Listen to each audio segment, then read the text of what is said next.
Approchez, approchez. Jacques Apti.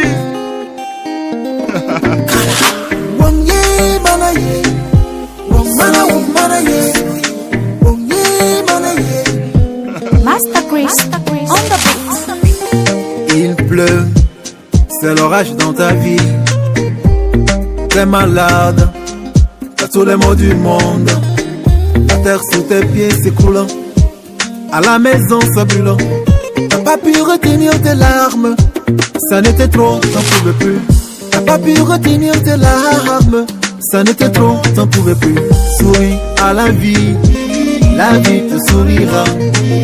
Souris à la vie te sourira. Maître Ngélé, L'avocat au grand cœur. La vie te sourira.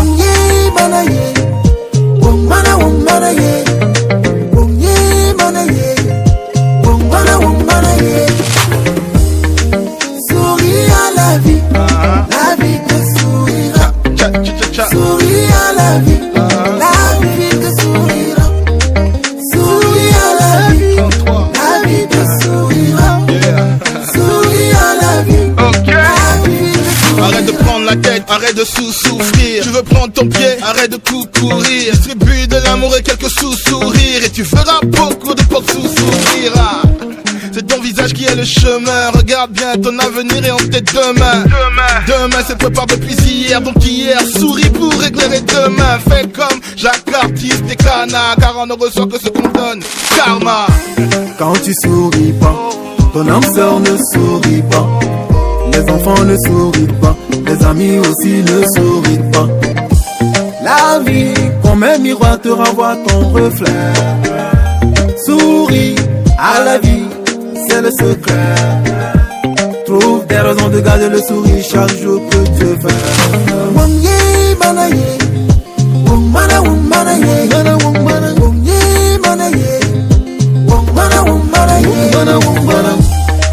Souris à la vie te sourira.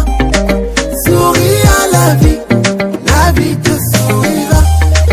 Souris à la vie te sourira. Souris à la vie te sourira. Je sais que c'est dur de sourire quand rien ne va, quand tout va de mal en pire. Mais s'il te plaît, garde le calme. À travers tes larmes, affronte tes problèmes, le sourire aux lèvres. Hey, hey, hey. Souris à la vie. Souris Madame Madia Bonfort, très très fort. à la vie. Souris à la vie. Souris à la vie. Souris à la vie. Castas, Souris à la vie. Souris à la vie. Christian, toujours serein.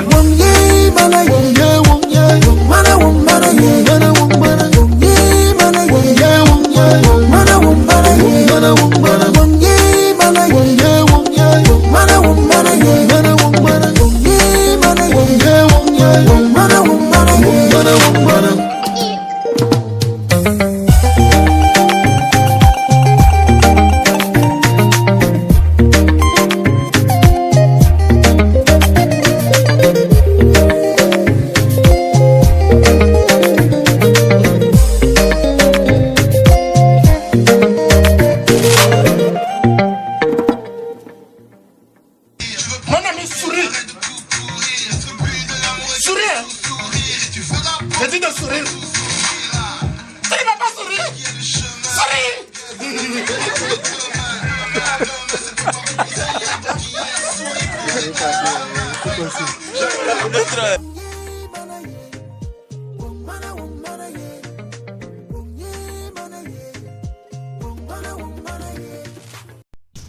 Le titre de l'ouvrage de ce coaching, c'est le sage. Le sage. Introduction. Le sage est une personne qui détient une grande quantité de connaissances qui lui permet de vivre sa vie tranquille. C'est une personne qui a la sagesse.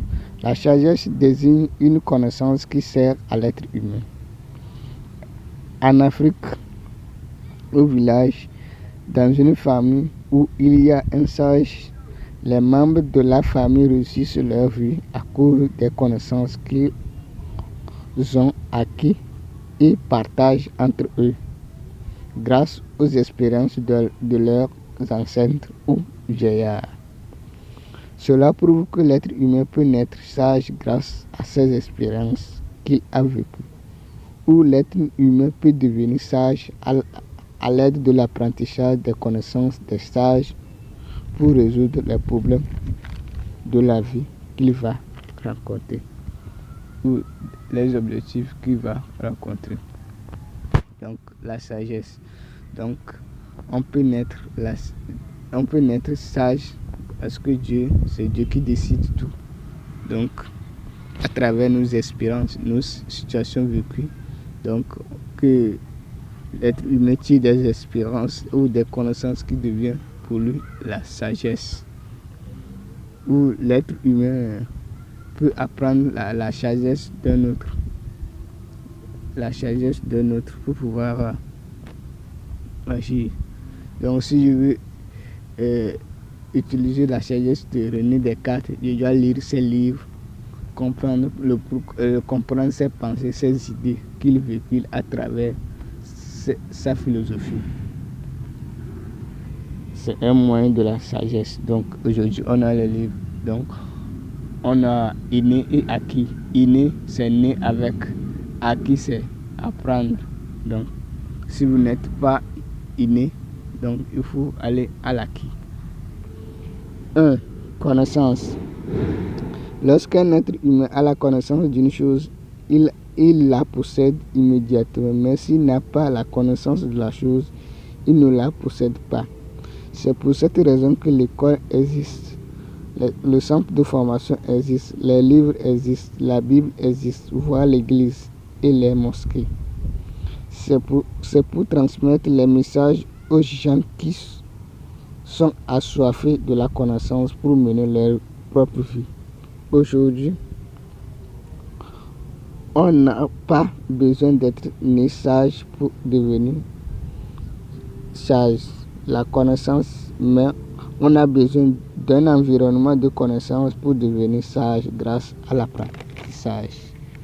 C'est dans cette logique qu'on peut dire que nous sommes nés dans un siècle béni parce que on a des livres, des documents, etc. Qui sont écrits par les sages grâce à leurs expériences vécues qui nous aident chaque jour que Dieu fait pour résoudre nos problèmes quotidiens. Aujourd'hui, il y a des livres qui parlent de l'indépendance financière, du développement personnel, du coaching, etc. qu'un être humain peut consulter à tout moment qu'il veut pour la quête des connaissances. Par exemple, dans le domaine d'entrepreneuriat et d'entreprise, on peut citer les théories de Taylor, Henry Fayol, Henry Ford, Ayrton Mayo, Abraham Maslow, etc. Les livres comme Le plus malin que le diable, Réfléchissez et devenez riche, Père riche, Père pauvre, etc. Ces livres nous enseignent l'indépendance financière, le développement personnel, etc. Il suffit de consulter les livres, les coachs, les vieillards et les professionnels pour la quête de connaissances, pour tendre vers la sagesse. 2. Vieillards. Selon les propos de Joseph Kizerbo, en Afrique, quand un vieillard meurt, c'est une bibliothèque qui est brûlée. En Afrique, les vieillards sont les sources ou les temples du savoir pour la nouvelle génération. Les jeunes Africains vont chez les vieillards de leur domaine ou spécialité pour acquérir des connaissances d'un métier de la vie et les expériences d'un métier de la vie, etc. Au village, les vieillards sont assis sous l'arbre ou les appartements pour accueillir les jeunes dans le souci de les former pour qu'ils puissent affronter les difficultés de la vie pour réussir leur vie. Les jeunes formés excellent dans leur domaine, tandis que les jeunes non formés n'arrivent pas à affronter la vie que leur projet les impose. Cela prouve que la vie, c'est la connaissance et de l'expérience. Les vieillards disposent des connaissances parce qu'ils ont appris chez leurs parents des connaissances et ils disposent de l'expérience parce qu'ils ont vécu des situations durant leur parcours de vie qu'ils utilisent pour transmettre les jeunes comme formation pour leur vie. C'est une transmission de messages par voie orale, c'est-à-dire de père en fils et en petit-fils. Mon père m'a enseigné ceci et moi, par mes expériences, j'ai découvert ceci. Cela prouve que chacun a ses réalités qu'il vit, qu'il doit utiliser ses connaissances acquises pour résoudre son équation. 3. Livre. On fait référence à l'Europe. L'Afrique a connu le livre grâce à la colonisation où les Blancs ont amené l'école et l'Église. Pour le domaine de l'Église, on a la Bible comme le livre où on étudie les versets bibliques par la lecture. Et pour le domaine école, on a les livres littéraires, les livres de la philosophie, les documents, c'est-à-dire les livres des matières enseignées à l'école que chaque être humain utilise pour s'auto-éduquer ou s'auto-former dans le souci de réaliser son projet de vie. Ces livres proviennent des expériences vécues par les auteurs des livres qui nous permettent de résoudre nos problèmes quotidiens chaque jour. Chaque livre est unique à cause de l'expérience unique de l'auteur. 4. Séminaire. Séminaire est une séance de formation qui consiste à expliquer le livre d'un domaine ou de transmettre ses idées ou son expérience par rapport à un domaine de vie aux gens pour qu'ils puissent utiliser ces connaissances enseignées pour transformer leur quotidien chaque jour que Dieu fait. On rencontre souvent ce monde en Amérique, surtout dans le domaine de l'entrepreneuriat, de l'entreprise, du coaching, du développement personnel, de l'éducation financière et en Europe.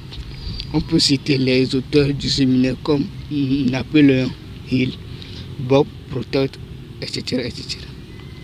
5. Conférence.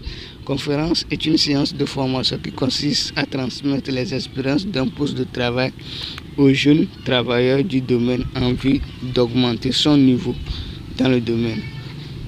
Ce monde est aussi rencontré en Europe et en Amérique. Les experts des domaines organisent des conférences pour transmettre les idées par rapport à l'activité du poste de travail. 6. Le coaching. Le coaching est une séance de formation qui consiste à accompagner une personne ou un groupe de personnes par des idées pour qu'il puisse réaliser son projet qu'il a conçu ou qu'il veut concevoir. On parle des thèmes suivants: le bilan de compétences, le développement personnel, éducation financière, techniques de recherche d'emploi, confiance en soi, etc. Donc, le coaching est un élément très capital pour la réussite d'un être humain. Donc, un être humain doit être accompagné par ses amis ou un coach pour pouvoir assumer ses responsabilités. Donc, il faut quelqu'un qui doit t'enseigner, qui doit te montrer la route que vous allez emprunter. Celui qui a déjà passé par le chemin. Donc, il y a plusieurs sources de quête de connaissances que l'être humain. Donc, les vieillards en Afrique et les professionnels. En Europe, on parle des livres. En Amérique, on parle de livres, de séminaires, conférences, etc. Donc, l'être humain. Donc, aujourd'hui, le coaching englobe tout ce monde que l'être humain doit faire référence pour pouvoir réussir. Donc, lorsque vous avez la connaissance d'une chose, vous allez réussir la chose immédiatement. Vous avez la forte chance de réussir la chose.